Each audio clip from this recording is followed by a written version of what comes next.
So I would like to introduce Cate Murray. Cate is President and CEO for Canada's Stem Cell Network. Cate is an experienced not-for-profit executive with a background in government relations, public policy, and communications. Cate has been leading and growing the Stem Cell Network for nearly a decade.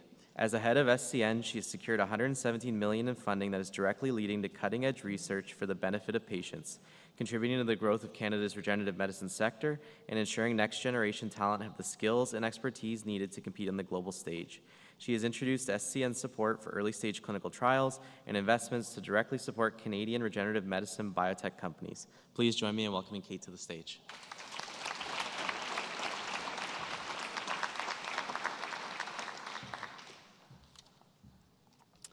Good afternoon. Thanks to LSO, to Jason for inviting me to be here with you.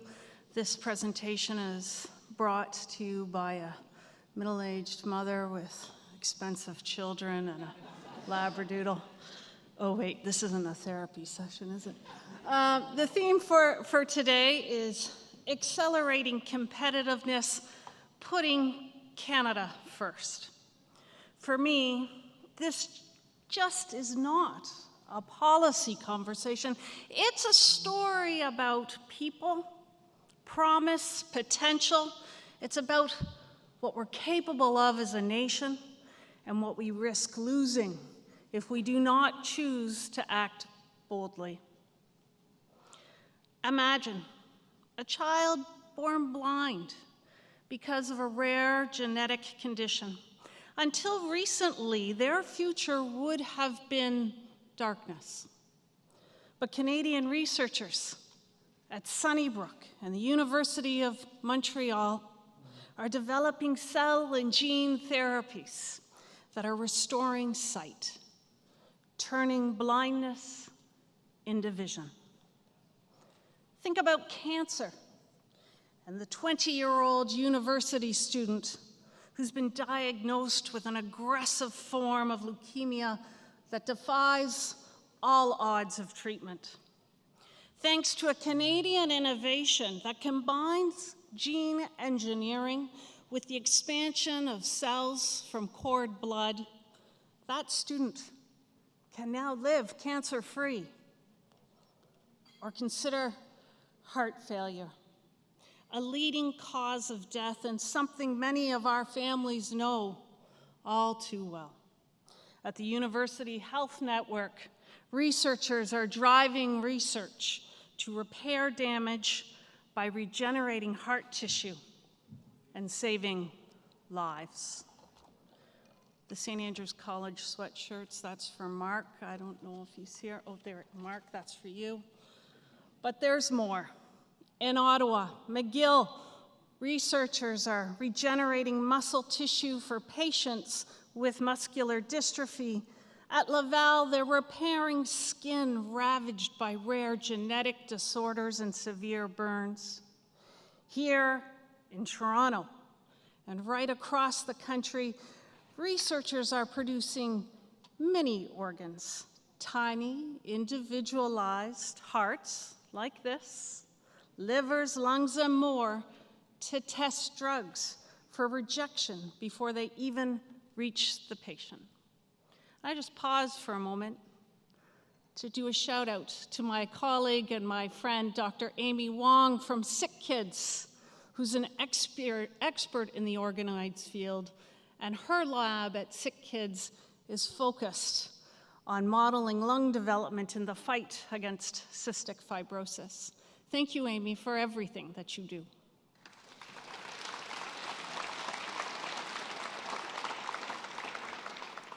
And in BC and Alberta, the fight is on to find the world's first functional cure for type 1 diabetes using a patient's own stem cells to make self-islets. None of this is science fiction. It is Canada's science, and it's happening right now. The promise before us is breathtaking. We've entered a new era, an era of regenerative medicine, where treatments don't just manage a disease or its symptoms, but they restore health at its source. Cells that repair, regenerate, and regrow tissues and organs. Personalized therapies designed not just for populations, but for you, Jason. What you gonna need? But there's also an uncomfortable truth. But first, let's take a pause and talk about something else. Sea turtles. Yes, sea turtles. A typical nest will have a clutch of 80 to 120 eggs, but no more than 75% of these will hatch. They succumb to pollution and predation. Of those live births, about 30% never even reach the water. They're eaten on the beach by predators, or they get trapped by obstacles, blocking them from the sea. Of those that make it to the ocean, many die within days. And then comes the battle against currents and boat strikes and new predators and more pollution. In the end, only a tiny fraction, somewhere between 1 and 1,000, or by some estimates, 1 in 10,000, survive long enough to reproduce. And the same thing is happening with our amazing scientific discoveries in regenerative medicine. Too many breakthroughs will die on the beach or will be carried away by the waters before patients ever benefit. Despite our genius, despite our history of discovery, Canada is not living up to its full potential, and far too many cutting-edge innovations end up becoming treasures for someone else. Our brightest minds too often leave for places where research, funding, and job stability are more predictable and competitive. They take their skills, their ideas, their innovations, and they go south or across the ocean to where risk is rewarded, capital is more available, and commercialization is easier. Our health innovations developed in Canadian institutions with Canadian taxpayer dollars are being deployed in other countries, often meaning Canadian patients don't get access. And that just isn't a hit to bragging rights or even to our economic benefit. That's also a hit to our healthcare system. Our healthcare system ends up being last in line to adopt innovations that started right here. Why is this so? Fragmentation. Our research and health systems are siloed, don't talk to each other, at least not very well. Regulation and access pathways are built on yesterday's small molecules, not for today's living therapies. The clinical trial system requires too many approvals, suffers from poor data integration and sharing across provinces, and there's a lack of economic incentives for launching trials in Canada. Brain drain, we train these brilliant minds, then we watch them leave science or follow the money abroad with the hope of one day returning. Capital crunch. Canadian firms can't access enough homegrown investment. So IP and companies move elsewhere. And then there's the investor skepticism. Unclear reimbursement and unrealistic pricing simply scares off financial backers. And risk sharing. Without risk sharing models and agreements in place, cell and gene therapy simply won't make it to patients due to cost and data requirements. And of course, as Tim talked about today, misinformation. It's undermining patient trust and leaves many vulnerable to predatory clinics. And the result is that Canadian patients wait 3 to 5 years longer than Americans or Europeans for the most advanced therapies. We are not capturing our share of a global market, $58 billion market today, and our national legacy of discovery risks being written in to someone else's story. Insulin, T-cell receptors for cancer, the GLP-1 hormone, lipid nanoparticles for mRNA vaccines. These are Canadian discoveries, and they are benefiting the world, but with no return for the country that invested and fostered their discoveries. And good grief, when the Nobel was awarded for the mRNA vaccines, it went to 2 Americans. Canada's Peter Cullis, who developed the technology to make it possible, was left out. A Canadian story became someone else's glory. We're a country that invents, then we stall to translate, scale, and commercialize. And I know by the look on your faces, this troubles everyone in this room. And here's the hardest truth. This has nothing to do with the orange guy, with tariffs, with geopolitics, with remapping supply chains. This is self-inflicted because we failed to get our act together and decide what we want and need, which is an integrated and coordinated strategy for Canadian health innovations, one that identifies health as a national asset and priority, and puts in place the conditions for success. Heck, we're doing it with ports, with pipelines, with critical minerals. We're fast-tracking nation-building infrastructure. Let's do the same, starting with regenerative medicine, a field 2 Canadians invented. Anybody know who these guys are? James Till and Ernst McCulloch. They were the ones who proved the existence of stem cells in the early 60s here in Toronto.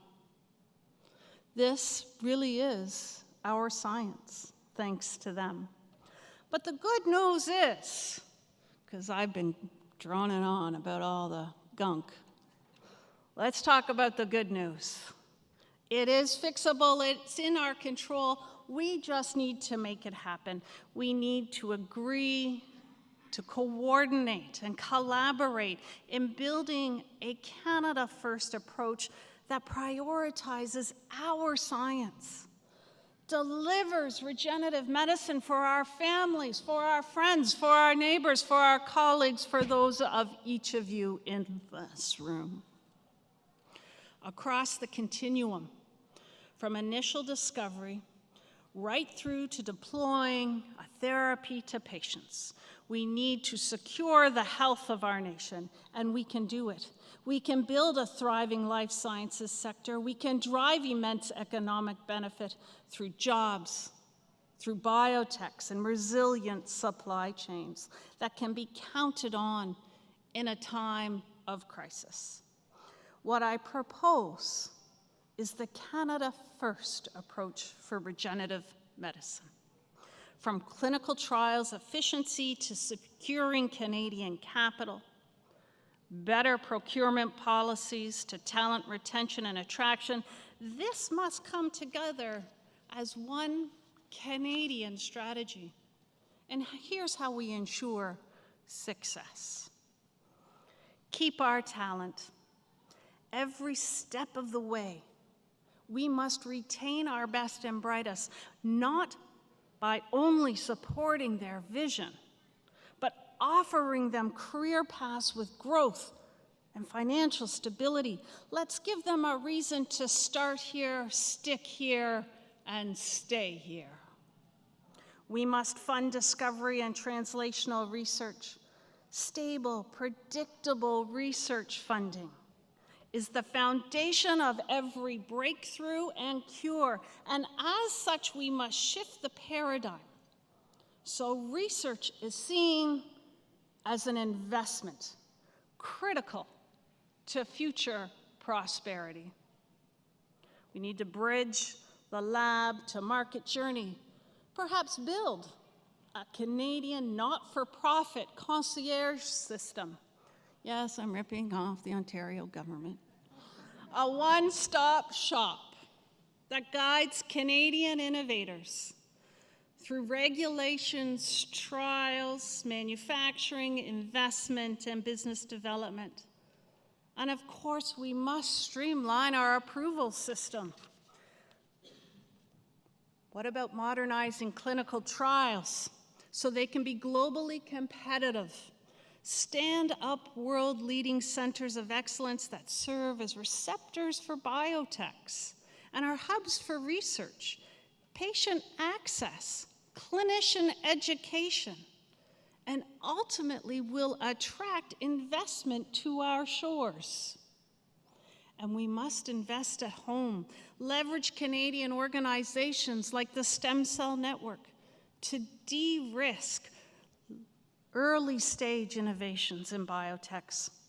Of course, we can use our pension funds, venture pools, even public-private partnerships.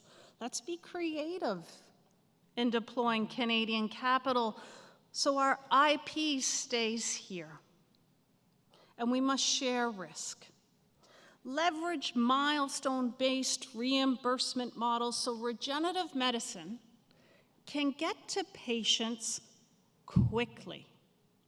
If we can innovatively finance highways and ports, we can finance the future of healthcare and deliver accelerated access. And health security, it is national security, and we must be laser focused on building resilient supply chains rooted in Canadian innovations, where the next vaccine, drug, cell, or gene therapy does not wait in line, it comes first. And biomanufacturing must not be out of reach for our emerging biotech sector. If we truly want to lead, we must ensure that every Canadian bio-entrepreneur has access to the knowledge, the tools, the resources needed to successfully deliver first-in-class therapies via manufacturing. And by Canadian, our healthcare formularies must prioritize Canadian IP. And we should incentivize our hospitals to procure Canadian therapies first and foremost. And of course, we must fight misinformation.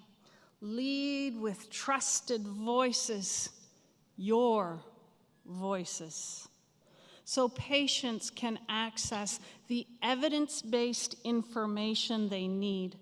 Patients should not be left vulnerable to predatory clinics or internet falsehoods. If we don't lead with facts, others will fill the void. And finally, we must ensure patient perspectives are integrated in all that we do, as this is really all about them.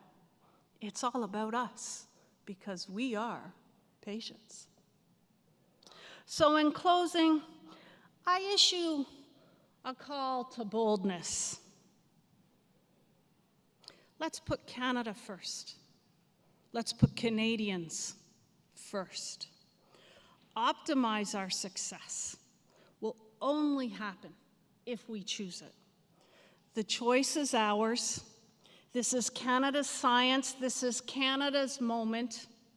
Let's seize it for our innovators, for our patients, for our future. Thank you.